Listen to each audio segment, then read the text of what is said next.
Nous savons que la colonisation n'est pas finie. Et comme Achille Mbembe le dit, il y a des colonisateurs qui ont décolonisé sans s'auto-décoloniser. Parce qu'ils ont conservé intactes les logiques, les schémas qui leur permettaient de traiter en toute bonne conscience, comme un animal, le nègre d'hier. Nous sommes au XXIe siècle. Et les Césars du Nord continuent de vitrifier. Vitrifier. Vous comprenez la violence du mot? Vitrifier. Les dirigeants des pays souverains. Nous sommes au XXIe siècle et comme le dit Ndayouel, les multinationales continuent de se comporter en territoire conquis, escortés de leurs complices locaux. Après, on dit que nous nous lamentons trop, nous pleurons trop. Oui, nous sommes en deuil.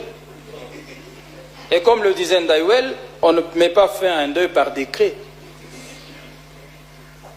Une fois que nous avons dit cela, la question demeure, l'éternelle question, terrible question s'il en est.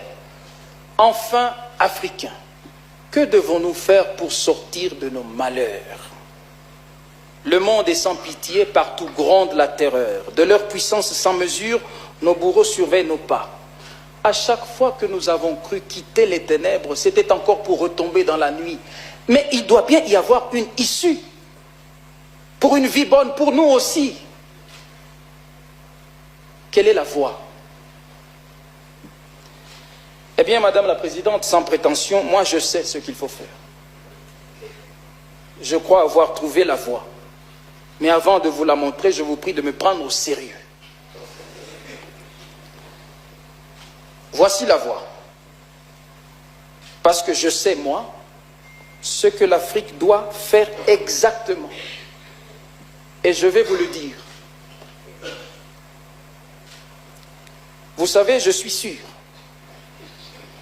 Je suis sûr et certain de ce que je sais. Et la voie, je la connais. L'unique voie.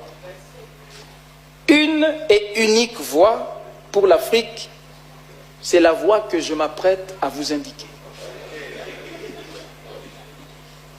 La voie, la seule. La seule.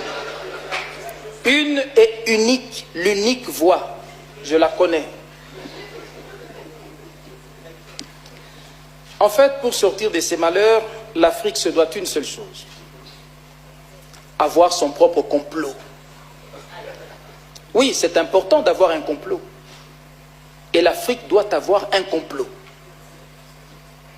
Il y a longtemps que nous nous plaignons d'être pris dans les complots des autres, alors qu'il ne nous coûte rien de fomenter notre propre complot.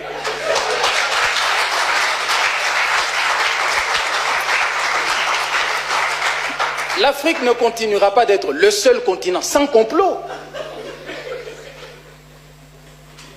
soumis au complot des autres.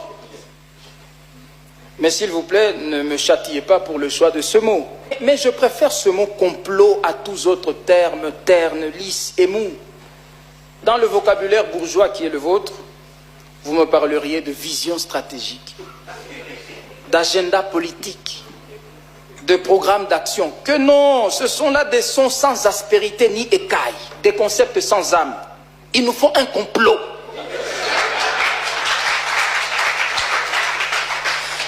Parce que, voyez-vous, le mot complot est viril et sec. Il sent le maquis et le soufre. Le mot complot a une odeur d'impact souterrain, dur et nocturne. Le mot complot a quelque chose de prédateur, qui tranche avec une vie de proie qui ne nous sied plus. Mes amis, c'est fini d'aborder le monde et les mondes comme des proies dociles, promises à être servies et mangées saignantes à la table des autres. Ne vous laissez plus jamais conjuguer au mode et au temps où le sujet subit l'action. Il nous faut un complot, notre complot. Mais quel est le sens du complot où nous entrons? Ne jamais être de ceux qui trahissent l'Afrique. L'Afrique, ça doit être une affaire de cœur.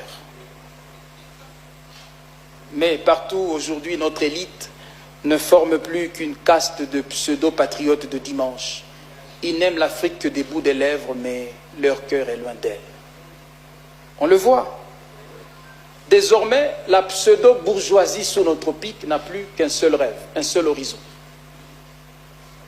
Piller, amasser, installer femmes et enfants dans les bonheurs d'ailleurs et rester vivre seul ici pour habiter l'adultère et s'abîmer dans le commerce de la chair.